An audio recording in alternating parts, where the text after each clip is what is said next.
Yok yok. Buradan o yola bağlansa direkt Abi. Ne var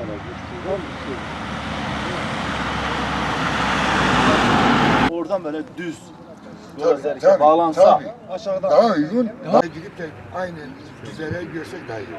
Bence. biz o caminin orada durduk. Ne gidiyor? En az burayla oranın arasında 3 kilometre kısalıyor. 2010'da alınmış bir Ertuğrul. Evet. Yani 2010'da tabii ki bizim bilgimizin dahilinde değildir. Bizim bilgimizin dışında. Bu ölçüde 2010 yılında alınmış. Tabii. Bu 2010 yılında alınmış. Ama Siz itiraz etmediniz mi? bilgimiz yoktu ki bunda. Yani şu anda yani hesaplasan mağduriyetimiz fazla. Evet, söylediğimiz yol daha kısalı ve daha mağduriyet. Yani benim yürüttüğüm mantığı aynısını söylüyor. Evet. Yol kısalıyor, Evet. istimlak sorunu olmuyor, Evet. vatandaş mağdur edilmiyor. Evet. Olsun. Yol geldiğinde seviniriz. Ama bunun bir de şeyi var, bir de maliyeti var. Bir de bizim mağduriyetimiz var. Evet. Onun dışında yani yolu kısaltma şekli daha gelip ölsünler. Yani gelip ölsünler. Yani arada 2 kilometre veya 3 kilometre kısaltma var. Artı halkın mağdur olmama şartıyla. Eyvallah. Eğer o yolun üstünde duruyoruz, Allah korusun. Olmaz. Oluyor. Aynen onu Ben öyle çocuğum yapacağız. nasıl Sayın Başkan öyle yapıyorsun? Valla yani Ama şu sen anda merak etme. Ben en gazeteciyim. doğru mantıklı olan odur. Bu planı bozacağım Allah'ın izniyle. Yoksa çok mağdur olursunuz ha. Böyle yolu dolaştır getir buradan tekrar böyle götür. mağduriyet fazla oluyor. Muhtarımızın dediği gibi oraya gidelim. O yolu Zafer Bingöl İl Başkanı. Böyle geldik bugün dedik size bir soralım. Bu yol normalde 24 kilometre genişliğinde olması lazım. Duble yol olması lazım. Galiba revizyon yapılacak. Aslında 10 metreye düşürmüşler. Biz dedik geldik size soralım. Durumunuz iyi. Katloslara kaptırmazsanız iyi olur. Nasıl? Katloslara kaptırmazsanız iyi olur. Duble değil. 10 metre yapılacaktı. Şu anda bu yol değil. Genelde herkes ekmeğinin peşindedir. Kimse buna pişirmiyor işte. Duble yol yapılıyor. Hayatımız arasıklara taşkınlık yapmakla geçiyor. İnşallah bu dönemde sizin yolculuklar yanınızda. İnşallah. Alas maladır. Allah'a emanet tekrar genişletmeye çalışın. Allah'a emanet inşallah. Merhabalar size. Allah razı olsun. Merhabalar size. Hoş bulduk. Nasılsınız? Hoş geldiniz. Hüdapar Bingöl İl Başkanı. Yazıp bugün beldemde hoş geldiniz. Hoş geldiniz. Getiriyor, düzgün bir hizmet getiriyor. Vallahi biz de katılıyoruz. Şimdi 100 yıldır belki bu yol yapıldı. 100 yıl daha bir yol yapılmaz. Çay içelim öyle. Allah razı olsun. Biz bir esnafları gezelim geliriz. Peki Allah'a ısmarladık. İyisiniz inşallah. Kolay gelsin. Nasılsınız?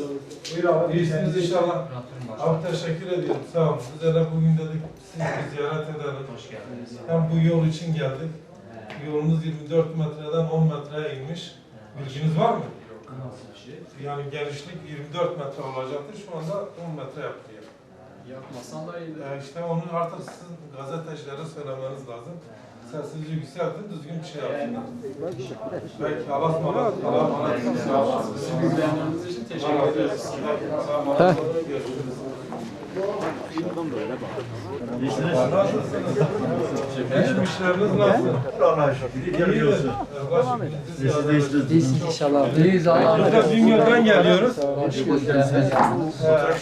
Çok şükür abi. Bu sizin burada bir yol yapılıyordu. Evet. Bu Karadeniz, Güney Anadolu bölgesi birbirine bağlayan İpek yolu 24 metre genişliğinde olacaktı. Evet. Şu anda aldığımız bilgilere göre 10 metre genişliğinde yapılıyor. Evet. Devlet 100 yılda bir hizmet getiriyor. Buna da düzgün Evet geçsin işte. yani. Tabii. Biz de Bu onun. neticede bizim paramızdır. Aynen. 260 aynen. milyon yani 260 Para, az eski para. parayla trilyona Tabii, yapılıyor. Yani düzgün bir şekilde Aynen. gelsin. Yani bu işte bu yani yol geniş olursa kazalar azalır. Yol kısalır. Ama bence o 10 metre ise eski yol bizden daha iyiydi yani getirmez. Bu 8 metre. Ha. muhtarlarınızı, belediye başkanınızı sıkıştırmanız lazım, medyaya haber olmanız lazım. Biz hem televizyonda hem muhabir arkadaşlar. Allah razı olsun. Yani bu sıkıntıyı gündemden getirecek. Yo vallahi getirin siz de yardımcı olun. Biz de burada var ya gerekeni söyleriz. Müdafaa olarak biz millete siyaset hizmet için yapıyoruz. Efendilik, ağalık taslamak için değil. Biz Müslüman. Peygamber Efendimiz Aleyhisselam diyor, hayrun nas yafe'un nas. İnsanlara faydası, insana faydası olan. Faydan varsa sen hayırlısın. Faydan yoksa sen hayırlı değilsin. Siyaseti de biz onun için yapıyoruz. Haklısınız. Buna veririz. Teşekkür ediyoruz. Öyle bir şey söyleyin. Hadi Allah'a emanet olun. Allah'a emanet olsun. Allah'a emanet olun. Eyvallah. Görüşürüz. Çok. Allah razı olsun. Sağ olun. Teşekkür ederim. Başkan yol için soruyorsa yol olmamış.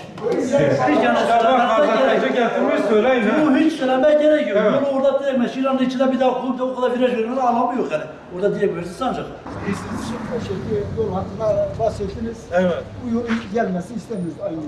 Gelirse İşte doğru bunu bak dürüst bir şey sen gelsin. gazeteciye konuşman lazım. Gelirse ha. doğru dürüst bir şey gelsin. Bu yol ise devlete yazış masraf etmesin. Evet. Aynı mevcut zaten yol var. Evet. Yapılırsa doğru dürüst bir şey yapın. Bizim öyle bir yola ihtiyacımız yok. Zaten var bu yol. Aynı yolu Yayılacaksa diyorsun daha güzel, geniş. tabii daha kısa. Daha Kısa olsa eğer bir daha Kartal'a gidiyorsa zaten biz Zaten o rampaya yıldıracağız. Zaten kazalar oradan oluyor zaten. Evet. Virajlar, Değil mi? İnsanımız o yolda öldü. Zaten buradan aşağıdan biliyorsun. Çok kaza oluyor orada. Değerli muhtarım hoş gelmişsiniz. Muhtarım merhabalar. Nasılsınız muhtarım? İyisiniz. Müdafaa Bingöl'ün başkanı. Teşekkür ederim.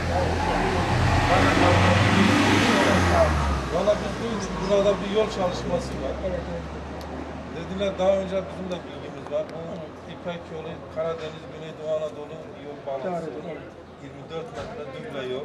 2 gidiş 2 geliş olacak. Fakat aldığımız bilgilere göre 10 metre oldu. bir kişi ödemiş. 10 metre. 12 metre. Bunun bir anlamı yok ki zaten öyle bir yolumuz vardı önceden. Evet.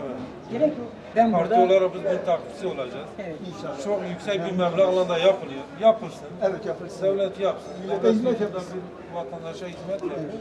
Ama düzgün bir iş yani. Evet. Yani biz onu Vatandaşa sen her yıl yol getirmezsin. doğru. 50 yılda, 50 100 yılda, yılda, 100 bir yılda önce bir yol bir şey yaptın. getirirsin. Onda düzgün bir şey Yani biz de yapması daha doğru olur.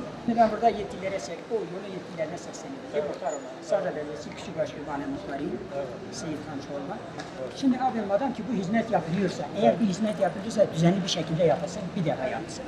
Bu sene yapıldı, bir sene sonra bir daha yapıldıysa bir anlamı yok. Türkiye'nin bütçesine yazık. Şimdi bu yol Halil'e oradaki yol kötü yerden gelmiş daha önce. Virajlıdır, işte güvenlik açısından sıkıntısı vardı. Şimdi benim fikrim, ben diyorum ki Çiçekdere'nin altında, bak Çiçekdere'nin altına yol geliyor ya, Çiçekdere'nin altında Kartal'ın kuzeyinde, bak Kartal'ın 1 metre, 1 kilometre kuzeyinde gelirse, bu rampa tarafında, o da gelirse dümdüz mezrası var. Balıçay mezrası var, konutlar. Konutların arkasında orada tünelden geçerse, burada düzenli bir şekilde gelir. Ha benim anlamadığım bir şey var. Bu eski yolu niye takip ediyorlar? Bunlar eski yolu niye takip ediyorlar? Eski yolda virajları öldürüyorlar. Ama bir anlamı yok ki. Yıllardır bu yol konuşuluyorsa, milletin umudu zaten bizim umudumuz bu yol. Ben daha küçük bir yol konuşuyorum. Tabii bu yol konuşuluyor. Bu bizim umudumuzdur. Biz diyoruz da bu yolu bekliyoruz. Ama düzenli bir şekilde yapılırsa anlamı nedir? Parti olarak bize takipçisi olacağız. Sizin de söylemeniz lazım. Siz söyleyeceksiniz. Biz de sizin söylemlerinizi dile getireceğiz, destekleyeceğiz. Burada zaten ihale pazarlık usulü vermişler. Pazarlık usulü vermişler. Tamam mı? Güvenlik gerekçesinden adamı çağırmışlar müteahhiti. Kırımsız bir şekilde adama vermişler. Daha fazla kazanması için, o zaman köprü hakkıyla yapmaması için yapsın. daha yeni Şimdi yapılacak. bu Yeni yeri parası verilmiş. Kardeşim o zaman düzenli bir şekilde yapsın. Onun için geldik. Ha kurtarmıyorsa desin ki valla ben kurtarmıyorum. Hep proje çıkarsınlar, hep para çıkarsınlar. Ama temiz yapılsın yazık. Biz geldik de bu yol normalde